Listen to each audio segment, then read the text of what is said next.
Hi everyone, അസ്സലാമു അലൈക്കും, നമസ്കാരം. ഇന്ന് വിഷുവിൻ്റെ ദിവസമാണ്. വിഷുവാണ്. അപ്പോൾ ഇന്ന് വിഷുവാണ് കേട്ടോ.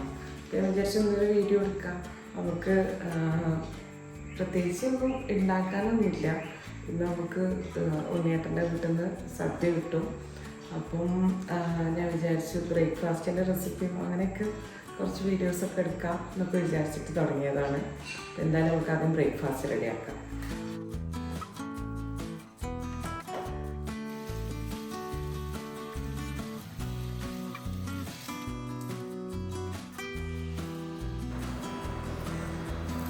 അപ്പോൾ ബ്രേക്ക്ഫാസ്റ്റ് റെഡിയാക്കാൻ വേണ്ടിയിട്ടുള്ള ഒരുക്കത്തിലാണ്. അപ്പോൾ അതിലേക്ക് സവാളയും തക്കാളിക്കും ഒന്ന് ചെറുതായിട്ടൊന്ന് ചോപ്പ് ചെയ്തെടുക്കുകയാണ്.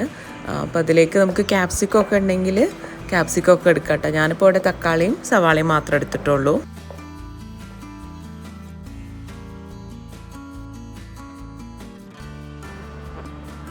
അപ്പോൾ നമ്മൾ ബാറ്റർ റെഡിയാക്കാൻ വേണ്ടിയിട്ടുള്ള പാത്രത്തിലേക്ക് സവാളയും തക്കാളിയും ഇട്ട് കൊടുത്തു. ഇതിലേക്ക് 2 മുട്ടയും ചേർത്തിട്ടുണ്ട്. ആവശ്യത്തിനുള്ള ഉപ്പും ചേർത്തിട്ട് നന്നായിട്ടൊന്ന് മിക്സ് ചെയ്തെടുക്കുക. ഇനി ഇതിലേക്ക് 2 കപ്പ് ഗോതമ്പ് പൊടിയും 1/2 കപ്പ് അരിപ്പൊടിയാണ് കേട്ടോ ചേർത്ത് കൊടുക്കുന്നത്.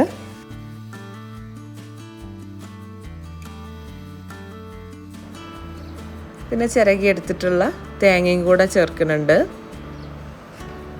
ഇനി ആവശ്യത്തിനുള്ള വെള്ളം ഒഴിച്ചിട്ട് നമുക്ക് ബാറ്റർ റെഡിയാക്കി എടുക്കാം.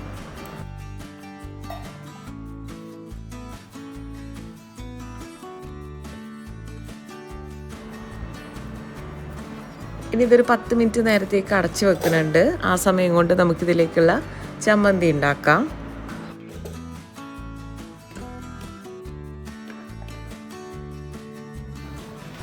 ചമ്മന്തിയിലേക്ക് ഒരു 1/2 കഷ്ണം തക്കാളി ഇടുന്നുണ്ട് കേട്ടോ.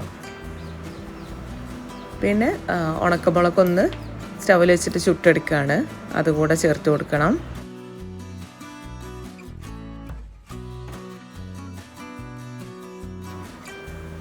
ഇനി കുറച്ച് ചെറിയ ഉള്ളിയും കൂടെ അതുപോലെ ചുട്ടെടുക്കുന്നുണ്ട് കേട്ടോ.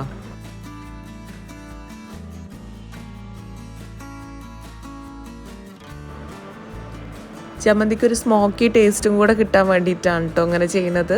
അപ്പോൾ ആ ഉള്ളിയും ഇതിലേക്ക് ഇട്ട് കൊടുത്തു. പിന്നെ ആവശ്യത്തിനുള്ള ഉപ്പും കറിവേപ്പിലയും ചേർത്തിട്ട് കുറച്ച് വെള്ളമാണെങ്കിൽ അതും കൂടെ ഒഴിച്ചിട്ട് ഇതുപോലെ നന്നായിട്ട് അരച്ചെടുക്കുക. ഞാൻ എപ്പോഴായാലും കുറച്ച് തേങ്ങ ബാക്കി വെക്കും കേട്ടോ. എന്തെങ്കിലും അത്യാവശ്യത്തിന് പെട്ടെന്ന് വന്നാൽ ഫ്രിഡ്ജിൽ നിന്ന് എടുത്തിട്ട് ഇടാലോ വിചാരിച്ചിട്ട്. പക്ഷേ ഇതിപ്പോൾ ചമ്മന്തി കുറച്ചുള്ളിരുന്നു. പിന്നെ ഏതായാലും എടുത്തു വെച്ചിട്ടുള്ള ആ തേങ്ങയും കൂടെ അതിലേക്കിട്ട് ചമ്മന്തിയാക്കി എടുത്തു കേട്ടോ.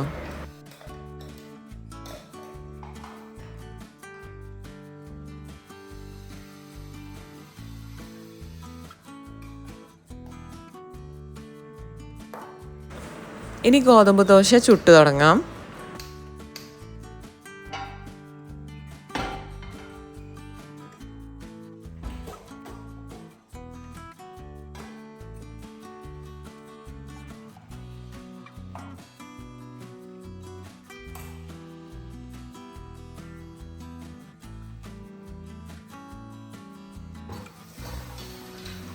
ചട്ടി ചൂടായി വരുന്നേ ഉള്ളൂ. അത് ഫ്രീസറിൽ നിന്ന് എടുത്തിട്ട് ലഞ്ചിലേക്കുള്ള മീൻ നമുക്ക് എന്തായാലും ഇനി വിഷു സദ്യ കിട്ടുന്നുണ്ടെങ്കിലും എന്ത് കിട്ടുന്നുണ്ടെങ്കിലും മീൻ വേണം കേട്ടോ. ഉപ്പാക്ക് മീൻ എന്തായാലും നിർബന്ധമാണ്. അപ്പോൾ പിന്നെ അതൊന്ന് വെള്ളത്തിലിട്ട് വെച്ചു. ഇനി എണ്ണ തടവി കൊടുത്തിട്ട് ദോശമാവ് ഇതുപോലെ ഒഴിച്ചിട്ട് അടച്ച് വെച്ചിട്ട് വേവിച്ചെടുക്കുകയാണ് കേട്ടോ വേണ്ടത്.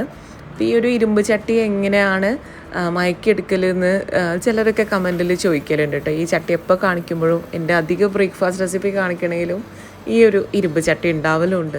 അപ്പം ഇത് നമ്മൾ കഞ്ഞിവെള്ളം ഒഴിച്ചിട്ട് അങ്ങനെ പുതുതാവുമ്പം 1-2-3 പ്രാവശ്യം കഴുകിയിട്ട് അതിൽ എണ്ണയൊക്കെ തടവിയിട്ട് പിന്നെ അതിൽ കഞ്ഞിവെള്ളം നമ്മൾ ഓരോ ദിവസം ചോറുണ്ടാക്കുമ്പോഴും അതിൻ്റെ കഞ്ഞിവെള്ളം ഒഴിക്കും.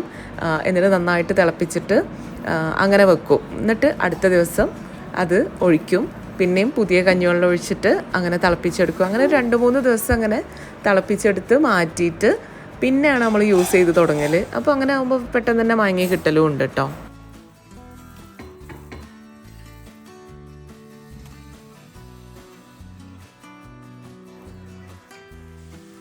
അപ്പോൾ ഗോതമ്പ് വെജിറ്റബിൾ ദോശ ഉണ്ടാക്കി നോക്കാത്തവരുണ്ടെങ്കിൽ ഒന്ന് ട്രൈ ചെയ്ത് നോക്കാം കേട്ടോ.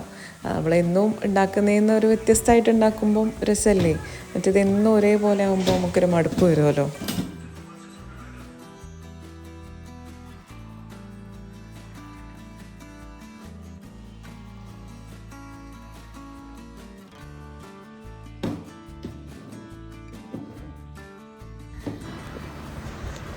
അങ്ങനെ ഓരോരുത്തരായിട്ട് അങ്ങനെ ചായ കുടിച്ചപ്പോൾ ഞാനും അസ്കർക്കും കുടിക്കട്ടെ, ഉമ്മയും ഇപ്പൊക്കെ നേരത്തെ കുടിച്ചു.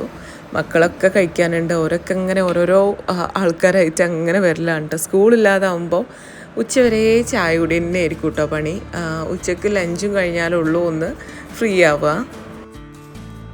ബ്രേക്ക്ഫാസ്റ്റൊക്കെ കഴിച്ച് കഴിഞ്ഞ് ഞാൻ മീനിലേക്ക് മസാല ഉണ്ടാക്കുക കേട്ടോ. ഞാൻ കുറച്ച് അധികം തന്നെ ഉണ്ടാക്കി വെക്കാറാണ്, അപ്പോൾ അത് കഴിഞ്ഞിട്ടുണ്ടായിരുന്നു. അപ്പോൾ ഇന്നാണ് ആ മസാല ഉണ്ടാക്കി വെക്കേണ്ട ദിവസം. അപ്പോൾ അത് ഒന്നിച്ച് അങ്ങനെ അരച്ചെടുക്കട്ടെ.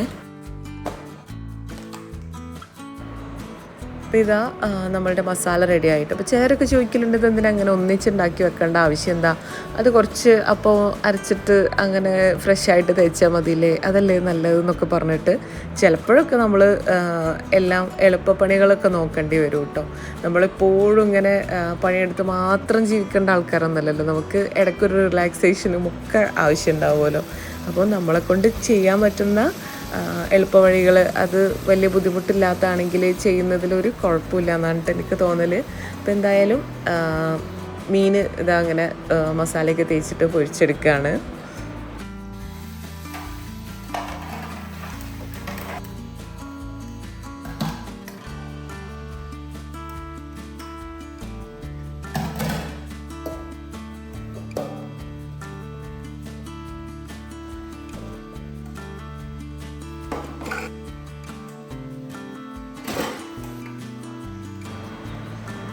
അപ്പം ഇന്നിനിപ്പോൾ വേറെ ഒന്നും കുക്ക് ചെയ്യാനൊന്നുമില്ല. ഞാൻ പറഞ്ഞല്ലോ നമുക്ക് സദ്യ കിട്ടുന്നു. അപ്പോൾ മീൻ പൊരിച്ചെടുക്കുക, പിന്നെ കുറച്ച് മാമ്പഴപ്പുളിശ്ശേരി ഇന്നലെ ഉണ്ടാക്കി വെച്ചിട്ടുണ്ടായിരുന്നു തലേദിവസം, അപ്പം അതും ഉണ്ട്. പിന്നെ ചേച്ചീൻ്റെ അവിടുന്ന് ഉണ്ണേട്ടൻ്റെ അവിടുന്ന് സദ്യയും കൊണ്ടുതരും. അപ്പോൾ ഇന്ന് വേറെ അധികം പണികളൊന്നുമില്ല, ക്ലീനിങ്ങേ ഉള്ളൂ. ഞാൻ വേഗം പാത്രങ്ങളും കാര്യങ്ങളൊക്കെ ഒന്ന് കഴുകി വെച്ച് ജിമ്മിൽ വേഗത്തിൽ പോയി വരാമെന്ന് വിചാരിച്ചു കേട്ടോ.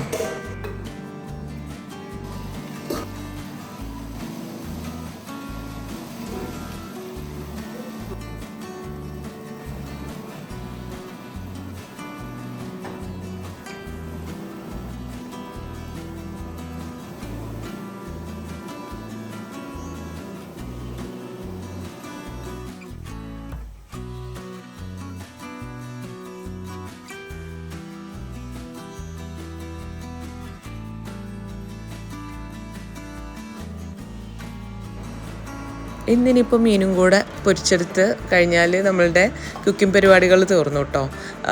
പിന്നെ കുറച്ച് മാമ്പഴപ്പുളിശ്ശേരി ഉണ്ടാക്കിയതുണ്ട്, തലേദിവസം ഉണ്ടാക്കിയതുണ്ട്. മാമ്പഴപ്പുളിശ്ശേരി പിന്നെ തലേന്ന് ഉണ്ടാക്കിയതായാലും നല്ല ടേസ്റ്റ് ആണല്ലോ.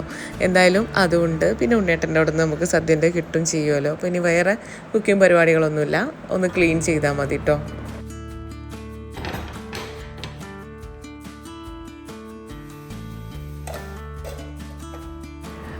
അങ്ങനെ ഞാൻ പെട്ടെന്ന് പണികളൊക്കെ കഴിച്ചിട്ട് വേഗം ജിമ്മിൽ വന്നിട്ട് ശേഷം വൈകുന്നേരം പോയിക്കോളാം എന്ന് പറഞ്ഞു. അപ്പോൾ എന്തായാലും രാവിലെ ജിമ്മിൽ പോകുമ്പോൾ നമുക്കൊരു ദിവസം തന്നെ കിട്ടണ പോലെയാണ് കേട്ടോ. വൈകുന്നേരം ആകുമ്പോൾ നമുക്ക് അതിങ്ങനെ മനസ്സിലാകും ഇനിയിപ്പം ജിമ്മിൽ പോകാണ്ടല്ലോ എന്നുള്ളൊരു ഇതിങ്ങനെ കിടക്കുകയും ചെയ്യും. എനിക്ക് രാവിലെ പോകുമ്പോഴാണ് നല്ലതായിട്ട് തോന്നിയിട്ടുള്ളത് കേട്ടോ. അപ്പം ഞാൻ ജിമ്മിൽ നിന്നൊക്കെ വന്ന് കുളിയൊക്കെ കഴിഞ്ഞ് വന്നപ്പോഴേക്കും ഇതാ നമ്മളുടെ ഉണ്ണേട്ടൻ്റെ അവിടെ നിന്നുള്ള സദ്യയുടെ കാര്യങ്ങളൊക്കെ ഇവിടെ എത്തിയിട്ടുണ്ട് കേട്ടോ.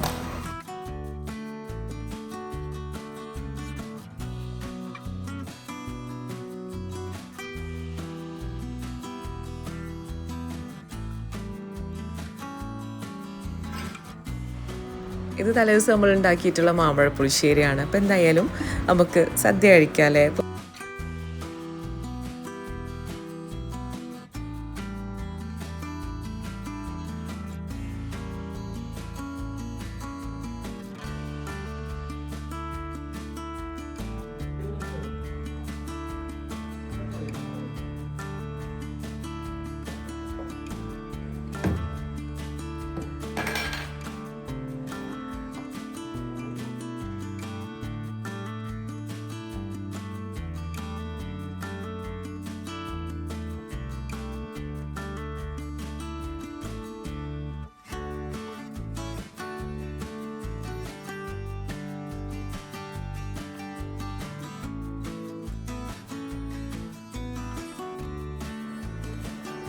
അങ്ങനെ ഇനി നമ്മൾ സദ്യ കഴിക്കട്ടെ കേട്ടോ. അപ്പോൾ എന്തായാലും എനിക്കും അസ്കർക്കാർക്കും ഇനിയിപ്പോൾ ഒരു സാമ്പാറും അവിയലും മാത്രമാണെങ്കിലും സദ്യ ഭയങ്കര ഇഷ്ടമാണ് കേട്ടോ. ഇനിയിപ്പോൾ ഏതൊക്കെ രീതിയിൽ അത് തിന്നു കഴിഞ്ഞാലും ഇഷ്ടമാണ്. പിന്നെ ഇലയിലാവുമ്പോഴാണല്ലോ നമുക്ക് ആ ഒരു കംപ്ലീറ്റ് ഒരു സദ്യ കഴിച്ച ഫീല് കിട്ടുള്ളൂ. അപ്പോൾ നമ്മൾ ഇലയൊക്കെ എടുത്ത് ഇലയിൽ തന്നെയാണ് കഴിച്ചിട്ടുണ്ടായിരുന്നത്. പിന്നെ ഞങ്ങൾ കഴിക്കട്ടെ കേട്ടോ. അപ്പോൾ എന്തായാലും ഇനി നമുക്ക് അടുത്ത വീഡിയോ ആയിട്ട് കാണാം, പുതിയ പുതിയ റെസിപ്പീസൊക്കെ ആയിട്ട് കാണാം. അതുവരേക്കും ടേക്ക് കെയർ, ബൈ.